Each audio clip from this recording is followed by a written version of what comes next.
एक बार एक गांव में एक किसान अपने दुखों से बहुत दुखी था। किसी ने उसको बताया कि तुम अपने दुखों के समाधान के लिए गौतम बुद्ध की शरण में जाओ, वह तुम्हारे सभी दुखों का समाधान कर देंगे। यह सुनकर वह किसान बुद्ध की शरण में चल पड़ा। वह गौतम बुद्ध के पास पहुंचा और कहा, है महात्मा, मैं एक किसान हूँ और मैं अपनी जीविका चलाने के लिए खेती करता हूँ, लेकिन कई बार वर्षा पर्याप्त नहीं होती है और मेरी फसल बर्बाद हो जाती है। किसान ने आगे कहा, मैं विवाहित हूँ, मेरी पत्नी मेरा ख्याल रखती है और मैं उससे प्रेम करता हूँ, लेकिन कभी कभी वह मुझे परेशान करती है, जिससे मुझे लगता है कि मैं उससे उकता गया हूँ और मुझे लगता है कि अगर वह मेरे जीवन में नहीं होती तो कितना अच्छा होता। गौतम बुद्ध उस किसान की बात शांतिपूर्वक सुनते रहे।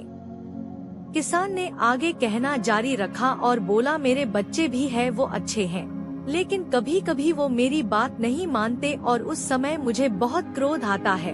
लगता है वो मेरे बच्चे हैं ही नहीं। किसान ऐसी ही बातें बुद्ध से करता गया और उसने अपने सारे दुखों को एक एक करके बताया। गौतम बुद्ध ध्यानपूर्वक उस किसान की समस्याओं को सुनते गए। उन्होंने बीच में एक शब्द भी नहीं कहा। किसान अपनी समस्याएं बताता चला गया और आखिर में किसान के पास बताने को कोई भी समस्या नहीं बची।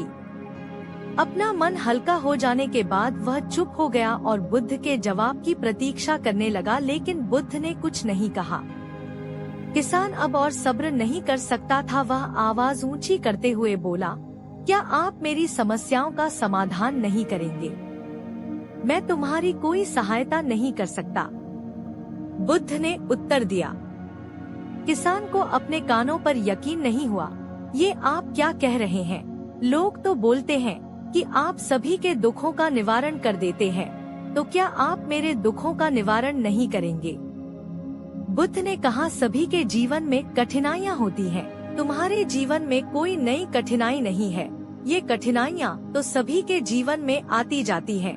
कभी मनुष्य सुखी होता है तो कभी दुखी, कभी उसे पराये अपने लगते हैं और कभी उसे अपने लोग पराये लगने लगते हैं।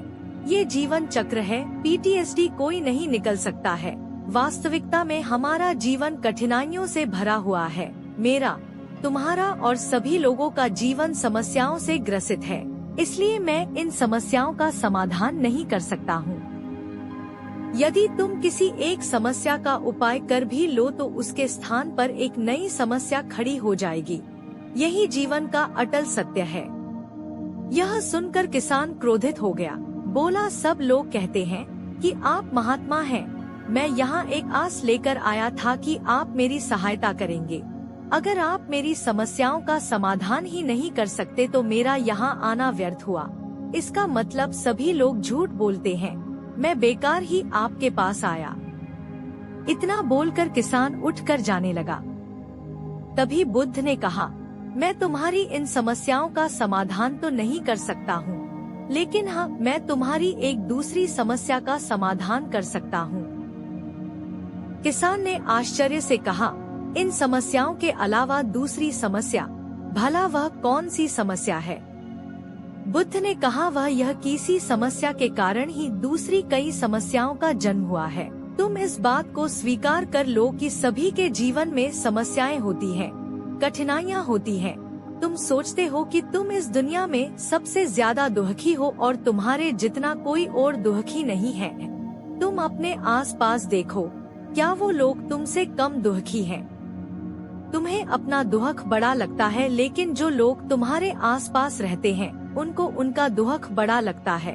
इस दुनिया में सभी को अपना दुख बड़ा लगता है, चाहे दुख छोटा हो या फिर बड़ा हो, लेकिन वह जिसके साथ घट रहा है उसके लिए वह दुख बड़ा प्रतीत होता है।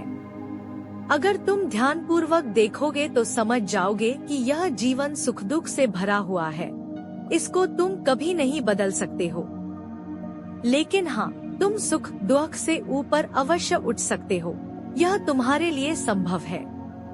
सुख और दुख को हम आने से रोक नहीं सकते हैं, लेकिन सुख और दुख का हम पर कोई प्रभाव न पड़े ऐसी व्यवस्था हम कर सकते हैं। और इसकी शुरुआत इस तथ्य को समझने के साथ शुरू होती है कि हम कुछ भी कर ले, जीवन में सुख दुख आने ही आने हैं, लेकिन हमें उनसे विचलित नहीं होना चाहिए। इसलिए आज से तुम यह चाहना छोड़ दो कि तुम्हारे जीवन में कोई समस्या ही ना आए, और तब तुम जीवन में आने वाले सुख दुख को स्वयं में समा सकोगे। तूफान के मध्य में भी शांत रह सकोगे और हर्षोल्लास के शोर में भी संतुलित रह पाओगे। किसान बुद्ध की चरणों में गिर पड़ा। वह समझ चुका था कि अब उसे क्या करना है।